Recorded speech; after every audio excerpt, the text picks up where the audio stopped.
আসসালামু আলাইকুম রহমতুল্লাহি ওয়া বারাকাতুহু। প্রিয় দর্শক, সবাই কেমন আছেন? আশা করি ভালো আছেন। আমি ভালো আছি আলহামদুলিল্লাহ, আল্লাহ পাকের রহমতে।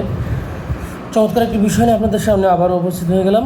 আজকে যে বিষয়ে কথা বলবো, যে দুইটি কারণে আমাদের মা বোনেরা জাহান্নামে বেশি যাবে। দুইটি কারণে আমি দুইটি কারণ বলবো। এর পূর্বে আমি কিছু কথা বলতে চাই যে আল্লাহ রাসূলের হাদিস। আল্লাহ রাসূল হাদিসের মধ্যে ইরশাদ করেছেন যে আমি নারীদেরকে জাহান্নামের মধ্যে বেশি দেখেছি। এখন প্রশ্ন আসে যে আসলে এখন তো জান্নাত এগুলো উদ্বোধনী হয়নি, তো এটা তো হবে কিয়ামতের পরে। তাহলে আল্লাহ রাসূল দেখলেন কীভাবে? এর আনসার হলো যে আল্লাহ রাসূল এটা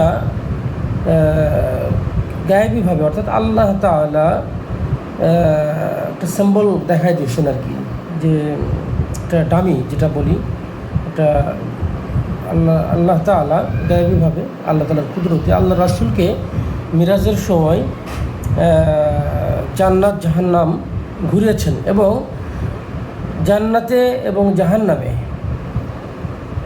মানুষ কোন অবস্থায় আছেন, কী অবস্থা আছেন, এগুলো আল্লাহ তাআলা দেখিয়ে দিয়েছেন। তো আল্লাহ রাসূল জাহান্নামের মধ্যে নারীদেরকে বেশি দেখেছেন। তো এটা হাদিসের মধ্যে বর্ণনা হয়েছে। তো আসলে নারীদের কিন্তু জান্নাতে যাওয়াটা আসলে সহজ, পুরুষের চাইতে জান্নাতে যাওয়াটা সহজ।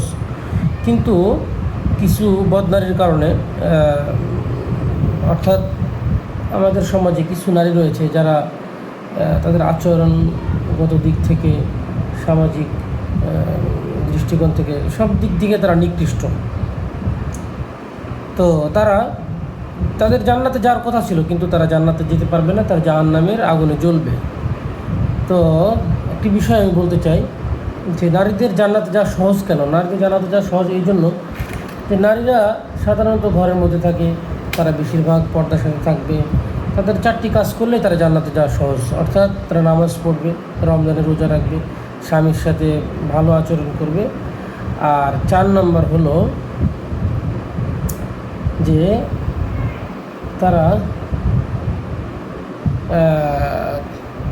পর্দার সাথে থাকবে, তাদের সম্ভ্রমকে হেফাজত করবে, অর্থাৎ তাদের লজ্জাস্থানকে হেফাজত করবে। মোবাইলে, মেসেঞ্জারে, হোয়াটসঅ্যাপে, যে কোনো, এখন তো পাপাচারে লিপ্ত হওয়ার অনেক ওয়ে রয়েছে। তো এই সমস্ত পাপাচার থেকে, অর্থাৎ তাদের ইজ্জত সম্মানকে তারা রক্ষা যদি করতে পারে, তাহলে তাদের জান্নাতে যাওয়া সহজ।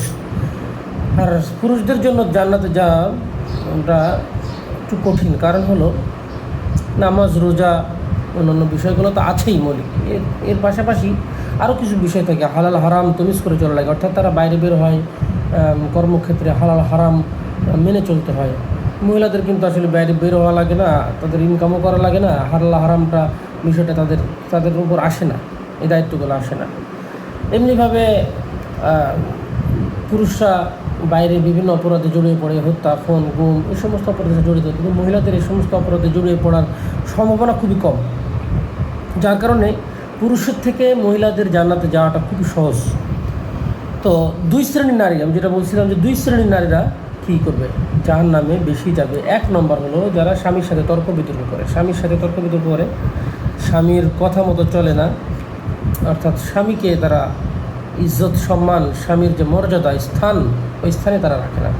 তারা স্বামীকে সবসময় তারা একটা হ্যারাসমেন্ট করে রাখে, তাদের সাথে একটা খারাপ এমন একটা আচরণ করে। আল্লাহ রাসূলের হাদিস যে আল্লাহ রাসূল সারাদিন পরিশ্রম করে যখন বাসায় আসতেন, রাসূল করিম সাল্লাল্লাহু আলাইহি ওয়াসাল্লামের স্ত্রী, তিনি ঘুমাতেন না, কারণ ঘুমিয়ে গেলে আল্লাহ রাসূল দরজার পাশে দাঁড়িয়ে থাকবে, কষ্ট হবে, এই জন্য তিনি ঘুমাতেন না। কী করতেন? দরজার পাশে দাঁড়িয়ে থাকতেন, দরজা খোলার সাথে সাথে 1 সেকেন্ডের মধ্যে দরজা খুলে দিতেন। আল্লাহ রাসূল তার স্ত্রীর মুখের হাসি দেখে সারাদিনের কষ্ট ভুলে যেতেন। সুবহানাল্লাহ, আলহামদুলিল্লাহ। তো আসলে এমনটাই হওয়া উচিত আসলে আমাদের, কিন্তু আজকে স্ত্রীরা এমন যে স্বামীর কদর বোঝে না, স্বামীর ইজ্জত বোঝে না, সম্মান বোঝে না, স্বামীর সাথে তর্ক বিতর্ক, স্বামীর সাথে সবসময় তর্কে লিপ্ত হয়। তো এটা 1 শ্রেণীর মহিলা যারা তর্ক বিতর্কে লিপ্ত হয়। আরেক শ্রেণীর মহিলা হলো যারা স্বামীর নাশুকরিয়া করে, অর্থাৎ স্বামীর যা ইনকাম রয়েছে, স্বামীর যা উপার্জন রয়েছে, এটাতেই সন্তুষ্ট থাকা দরকার। কিন্তু আজকে এক শ্রেণীর মহিলারা আছে যে তারা এমন আচরণ করে স্বামীর সাথে যে তোমাকে বিয়ে করে আমার জীবনটা শেষ, তুমি বিয়ের পরে আজকে আমাকে কি দিলা, কিছুই পাইলাম না, তোমাকে বিয়ে করে আমি কিছুই পাইলাম না। অথচ 3 বেলা সে খাবার খাচ্ছে, পোশাক পরিচ্ছদ থেকে শুরু করে ভরণ পোষণ সব কিছু স্বামী করতেছে, কিন্তু কোনো কিছুতে একটু ত্রুটি হলেই কী করে না, শুকরিয়া করে। কিন্তু আল্লাহ তাআলা বলেন লা ইন শাকারতুম লা আযীদান্নাকুম ওয়া লা ইন কাফারতুম ইন্না আযাবি লাশাদীদ। তো আল্লাহ তাআলার নিয়ামতের শুকরিয়া করতে হবে। তো আল্লাহ তাআলা যা দিয়েছেন এটার প্রতি সন্তুষ্ট থাকতে হবে, তাহলে শুকরিয়া জ্ঞাপন করা হবে, আল্লাহ তাআলা নিয়ামত বাড়িয়ে দেবেন। আর যদি শুকরিয়া না করে তাহলে কি হবে, আল্লাহ তাআলা তার নিয়ামতগুলো উঠিয়ে নেবেন। এই জন্য আসলে স্বামীর শুকরিয়া করা দরকার। স্বামীদেরকেও আসলে অনেক বিষয় লক্ষ্য রাখা দরকার। স্বামীদের মধ্যেও কিছু বদমেজাজি স্বামী আছে যারা স্ত্রীর সাথে খারাপ আচরণ করে, এটাও মোটেও উচিত নয়। যেমন তরকারিতে লবণ কম হলেই মেজাজ খাটোমোটো করে ফেলে, খারাপ আচরণ করে, এটাও আসলে উচিত নয়।